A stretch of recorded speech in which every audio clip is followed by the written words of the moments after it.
Oh boy, do we have spicy meatball on our hands. To say Samsung has been complicit for almost half a decade would be an understatement. We might finally be seeing cracks forming in the company that are a direct result of their unwillingness to compete. Aju News, a Korean media outlet, reported that Samsung Mobile division is in trouble for copying Apple's designs for their Galaxy Buds Pro 3 and Watch Ultra. What? You mean these designs were inspired, stolen from Apple? I'm shocked. Okay, in all honesty, it doesn't take a genius to see the connection here. These devices look eerily similar. So, first up, the fans weren't too happy about Samsung changing their design language. I personally loved the Bean design, but copying your competitor designs? Fans were understandably furious. Samsung Electronics chairman J.Y. Lee is reportedly angry and has taken strict action against executives. He's ordered the division to reevaluate its plans. Many are speculating about the man responsible for all of this,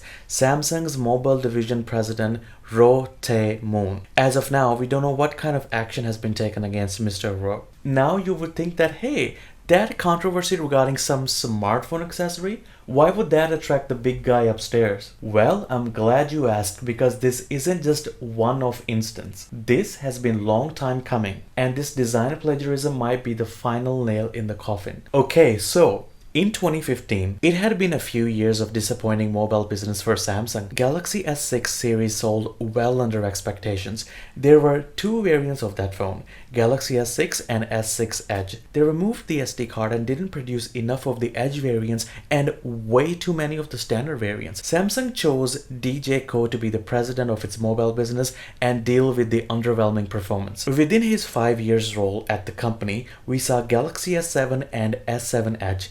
This lineup was a monumental success for Samsung. They even listened to consumers' feedback and brought back the SD card slot. I know, right? There was a time when companies admitted they were wrong and rectified their mistakes, especially bringing back omissions. Ah, good times. His run wasn't all perfect though. The Note 7 battery disaster happened on his watch, but it was an extremely good run overall. DJ Ko had a philosophy of listening to feedback and offering as many features as possible with each iteration. This can be substantiated from the devices under his belt, Galaxy S8 and S8 Plus, which kickstarted the trend of bezel-less smartphones, Note 9, which to me remains the best and most complete smartphone of all time. Camera quality was massively improved compared to previous iterations, audio jacks, bigger batteries, SD cards, and amazing displays. But the company went through management shakeups. As a result, DJ Ko became the lead of Samsung's IT and mobile communications, and when he left that division, Samsung had a dominating international market share. And remember, we're talking about the days when Huawei was a legitimate competitor and the runner-up. In January 2020, they put in charge Roh TM. Apologies for butchering Korean names. And guess what happened? They removed the SD card slot, kinda like Apple. They removed the charger in 2021, kinda like Apple. That was weird because they mocked Apple. A lot of people made this argument. Why did they do this? They should have listened to their consumers. The thing about business is, when a major player in an industry makes a bold move for profit, even if that move is anti-consumer, others have to follow. Why? Because you're leaving potential revenue on the table. Is that how this should work? Of course not, but it is the unfortunate reality. They made their phone screens flat and removed the edges, kinda like Apple. After some backlash, they started using Qualcomm in all their flagships, which was incredible, but reverted back to using Exynos in their non-Ultra variants. And no noticeable innovation in foldables for almost half a decade. I was watching all of this unfold and I can pinpoint exactly when Samsung just devolved into a generic manufacturer. Now, speculation time. Imagine being in charge of investor relations. You make a big deal about foldables, and from 2019 to 2022, being the leader in the industry. Investors are convinced and now you have the investment. But after iterative upgrades, you gotta explain.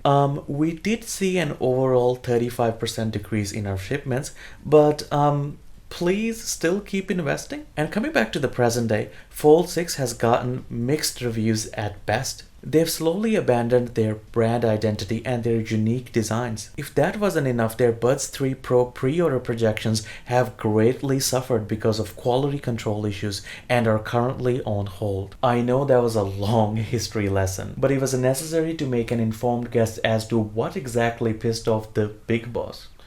Or maybe he was in a bad mood, who knows. As someone who's been daily driving their Android phones for 12 years, I do hope Samsung can rediscover its brand identity and have innovation at its core like it used to. Otherwise, consumers are there to give Samsung a reality check. Thanks for the support, guys. Please like and subscribe because...